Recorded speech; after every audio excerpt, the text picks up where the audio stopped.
नमस्कार साथियों, राम राम। स्वागत है आपका हमारे YouTube channel study path with Ritu पर। तो कैसी चल रही है सभी की तैयारियां? हमारा आर्ट एंड कल्चर में एक टॉपिक राजस्थान के प्रमुख व्यक्तियों के उपनाम जो है वो रह गया था, उसको मैं एक जगह लेके आई हूँ, वो क्लियर आज कर लेते हैं। उसके अलावा आगे के जो सेशन हमारा चल ही रहा है क्वेश्चंस का, वो हम कंटिन्यू रखेंगे। तो एक बात बताना चाहती थी मैं आपको कि ये हमारा जो टाइम बचता है कि भाई पेपर तक का जो हमारा भी टाइम है, जैसे 1.5 से 2 महीने हैं हमारे। 1.5 से 2 महीने के टाइम में क्या रहता है कि हमारे साथ भी हुआ, ये नहीं है कि मैं आपको एग्जांपल देके बता रही हूँ, कि इस टाइम में क्या होता है कि कोई ना कोई ऐसी परिस्थिति निकल के आती है हमारे सामने कि उस काम को हम कर नहीं पाते हैं। कई तो क्या होता है कि उस परिस्थिति में उलझ के रह जाते हैं, और कई क्या होकर उस परिस्थिति को फाइट करके आगे निकल जाते हैं। तो यही है कि अगर हम उस चीज़ को, कि जो भी हमारे सामने आती है, फिर हम सामने बाद में उस चीज़ की गिल्टी फील करेंगे, यार उस टाइम पे मेरे सामने वो परिस्थिति थी, अगर मैं उसको फेस कर लेता तो आगे निकल जाता, अब मैं फेस ही नहीं कर पाया तो मैं वहीं पे रह गया। तो परिस्थितियाँ कुछ नहीं होती हैं। एक बात अपने माइंड में बिठा लो, अगर परिस्थितियाँ आपके सामने कोई भी मुसीबत आ रही है, उसको डिफ़िकल्ट आप बना रहे हो, वो मुसीबत नहीं होगी जिससे ज़्यादा आप उसको बना दोगे। तो ऐसा मत समझो कि मेरे सामने ऐसी मुसीबत है, मुसीबत कोई नहीं है आपके सामने। जब आपने ठान लिया है आगे बढ़ने का, अगर आप में जुनून है आगे बढ़ने का कि मेरे को ये चीज़ करनी है, आपको पता है कि जब हम किसी चीज़ को पूरी शिद्दत से चाहते हैं तो पूरी कायनात हमें उससे मिलाने की साजिश करती है। तो वही साजिश हमारी इस परीक्षा के टाइम पे भी होती है। कई तो उस चीज़ में उलझ के रह जाते हैं, वो पीछे रह जाते हैं, कोई इस चीज़ को फाइट कर जाता है तो वो अपनी लाइफ बना लेता है। तो वही बात है कि उम्र थका नहीं सकती, ठोकरें गिरा नहीं सकती। अगर जिद हो जीतने की तो परिस्थितियां भी हरा नहीं सकती। परिस्थितियां डिफ़िकल्ट हम बनाते हैं, परिस्थितियां हमें जांचने के लिए आती हैं कि हमारे अंदर कितना पेशेंस है, क्या हम उस चीज़ को फाइट करके आगे निकल पा रहे हैं। तो इस चीज़ को बिल्कुल भी नहीं करना है। आराम से पढ़िए, कोई भी दिक्कत आए तो हमें कमेंट बॉक्स में बताना। और कोई किसी चीज़ में, कोई टॉपिक में आपको दिक्कत आ रही है तो यूट्यूब पे खूब सारी वीडियो पड़े हुए हैं, उन्हें देखिए। तो चलो आज का टॉपिक स्टार्ट करते हैं। अभी टाइम भी देखो कम है, तो मैं आपका सेशन में ज़्यादा टाइम नहीं लूँगी। तो स्टार्ट करते हैं आज का सेशन कि मेवाड़ का गांधी माणिक्यलाल वर्मा को कहते हैं। इसमें क्या कि डायरेक्ट देके पूछते हैं कि चिड़ावा का गांधी, बिल्कुल पूछा हुआ है। वागड़ का गांधी किसे कहते हैं? मारवाड़ का गांधी, तो गांधी एक जगह ले लिए। इसी प्रकार की चिड़ावा का गांधी किसे कहते हैं? मास्टर प्यारेलाल गुप्ता को। वागड़ के गांधी कहते हैं भोगीलाल पांड्या को। राजस्थान का गांधी कहते हैं गोकुल भाई भट्ट को। मारवाड़ का गांधी कहते हैं जय नारायण व्यास को। बीकानेर में जन जागृति के जनक कहा जाता है मेघाराम वेद को। आदिवासियों का मसीहा कहा जाता है मोतीलाल तेजावत को।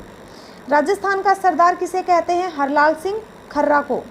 राजस्थान का लौह पुरुष दामोदर लाल व्यास। राजस्थान गांधी जी के 5वें पुत्र कहते हैं जमनालाल बजाज को। महात्मा की उपाधि है वो विजय सिंह पथिक को दी गई है। किसान आंदोलन के जनक विजय सिंह पथिक को कहते हैं। राजस्थान का नेहरू किसे कहते हैं? पंडित जुगल किशोर चतुर्वेदी। राजस्थान की जलपरी भक्ति शर्मा। बागड़बा के नाम से मणि बहन पांड्या को जाना जाता है। अफीम मुक्ति आंदोलन के प्रणेता जो हैं वो है नारायण सिंह माणकलाव। राजस्थान में सशस्त्र क्रांति के जनक कहा जाता है गोपाल सिंह खरवा को। स्वतंत्रता संग्राम का भामाशाह जो है वो दामोदर दास राठी को कहते हैं। राजस्थान का मंगल पांडे अमरचंद बाठिया को कहते हैं। इन्हें क्रांति के टाइम पे सबसे पहले फांसी दी गई थी, इन्हें मंगल पांडे कहते हैं। राजस्थान का दूसरा भामाशाह कहते हैं अमरचंद बाठिया को। जोधपुर का जतिन दास कहते हैं बाल मुकुंद बिस्सा को। गांधी जी की मानस पुत्री के नाम से जाना जाता है श्रीमती सत्यभामा। दास साहब के नाम से हरिभाऊ उपाध्याय को। आदिवासियों की बाईजी कहते हैं मंजू राजपाल को। शेर ए भरतपुर गोकुल जी वर्मा। पत्रकारिता के पिता में कहा जाता है Pandit Jhabarmal Sharma. Tiger man of India Kailash Sankhla. Babosa के नाम से भैरव सिंह शेखावत को। राजस्थान के शिक्षा संत कहते हैं स्वामी केशवानंद को। शेर ए राजस्थान के नाम से जय नारायण व्यास को। राजस्थान का लोक नायक जो है वो कहते हैं जय नारायण व्यास को। राजस्थान का CR दास मुकुट बिहारी लाल भार्गव। आधुनिक राजस्थान के निर्माता मोहनलाल सुखाड़िया। राजस्थान का चंद्रशेखर कहते हैं जोरावर सिंह बारट को। राजस्थान का दधीची कहते हैं अर्जुन लाल सेठी को। राजस्थान की राधा कहते हैं मीराबाई को। राजस्थान का कबीर दादू दयाल। मेवाड़ का भीष्म पितामह राव चुंडा को भीष्म प्रतिज्ञा ली थी इन्होंने। राजस्थान का अबुल फजल कहते हैं मोहनोत नैणसी। भारतीय इतिहास साहित्य के पुरोधा कहते हैं गौरी शंकर हीराचंद ओझा को। राजस्थान की मरु कोकिला कहते हैं गौरीबाई को। लोक कलाओं के कमल पुष्प देवीलाल सामर। धुन के धनी जय नारायण व्यास को। राजस्थान की मांड मल्लिका कहते हैं श्रीमती गौरी देवी को। राजस्थान का नरसिंह कहते हैं भक्त कवि दुर्लभ को। डिंगल भाषा का हेरोस पृथ्वीराज राठौड़ को। हिंदू पंथ या हिंदुआ सूरज कहते हैं महाराणा सांगा को। खड़ताल का जादूगर सदीक खां। भपंग के जादूगर जहूर खान मेवाती। भैंसों का चितेरा परमानंद चोयल।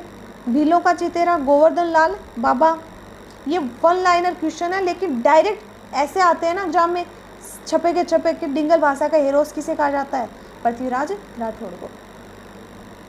अगले आते हैं कि राजस्थान की लता मंगेशकर कहते हैं सीमा मिश्रा को। पखावज के जादूगर पंडित पुरुषोत्तम दास। राजस्थान की हेमा मालिनी कहते हैं नीलू। नगाड़े का जादूगर रामकिशन। शेखावाटी के गांधी कहते हैं बद्री नारायण सोढ़ानी। राजस्थान की जलपरी रीमा दत्ता। घोड़े वाले बाबा कर्नल जेम्स टोड। जाटों का प्लेटो या अफलातून कहते हैं महाराजा सूरजमल को। राजस्थान जुबान की मशाल कहते हैं सीताराम लालस। मारवाड़ का भागीरथ महाराजा गंगा सिंह द्वितीय। राजस्थान का शेक्सपियर विजयदान देथा। राजस्थान का भारतेंदु शिवचंद्र भरतिया।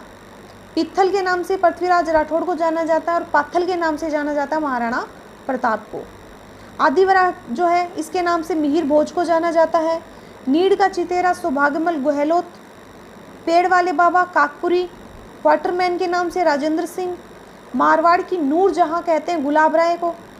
राजस्थान का जनरल डायर छज्जू सिंह। राजस्थान का जनरल डायर कहते हैं छज्जू सिंह को। Railway man Kishanlal Soni. सिपाही का अंश माना जाता है राणा सांगा को। राठौड़ों का यूलिसेस कहा जाता है दुर्गादास राठौड़ को। और कैमल मैन के नाम से अशोक टांग को जाना जाता है। ये प्रमुख जो है ये उपनाम आते हैं व्यक्तियों के। ये पूरे इम्पोर्टेंट जहाँ से कलेक्शन हुआ वो मैंने कर लिया है, छूटा नहीं है कुछ भी, इम्पोर्टेंट है। इन चीज़ों को एक बार सनसनी नज़र से देख लेना, क्लियर कर लेना टॉपिक को। फिर आज का ये जो सेशन था ये कंप्लीट हो गया। नेक्स्ट सेशन हमारा वो क्लासों वाला चल ही रहा है, तो कोई दिक्कत हो तो कमेंट बॉक्स में बता देना। और हमारा जो सेशन है इसे लाइक कर देना, शेयर कर देना। मिलते हैं नेक्स्ट सेशन में। आज के लिए धन्यवाद।